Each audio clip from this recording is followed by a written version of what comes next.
Knowing who you are. Knowing who you are. Being able to answer this question, who am I? And what do I want? You know, many times when I go out of the country, I am baffled by that question. To explain what is your occupation. I've stood there for 10 minutes. Well, am I a talk show host? Well, I'm more than a talk show host. Am I a businesswoman? I'm a businesswoman. I'm more than a businesswoman. So I just leave it blank or self-employed.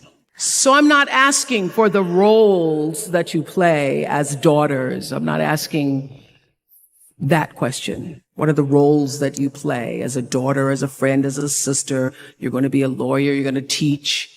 You're going to be a pharmacist. I'm asking the bigger question of who am I? Who am I really?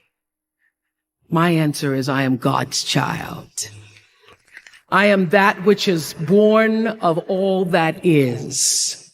I am, as Pierre de Chardin said, a spiritual being having a human experience, come trailing the breath of the ancestors yet, but trailing the breath of the angels. And understanding that because I am connected to the source of all that is possible for me. That's who I am.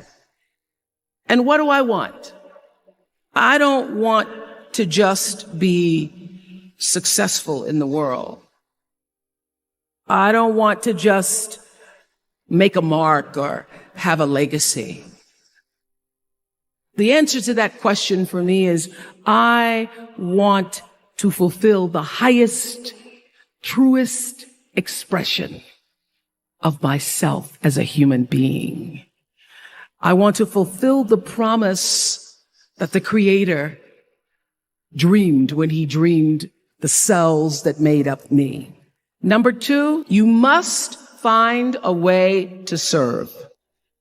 Martin Luther King said that not everybody can be famous, but everybody can be great because greatness is determined by service. Now, we live in a world where everybody wants to be famous and where we admire people for just being famous. We think being known brings us value. The truth is all of that will fade in time. In 3 years, you won't be able to name the housewives of Atlanta. The real truth is that service and significance, service and the significance that you bring to your service is that which is lasting.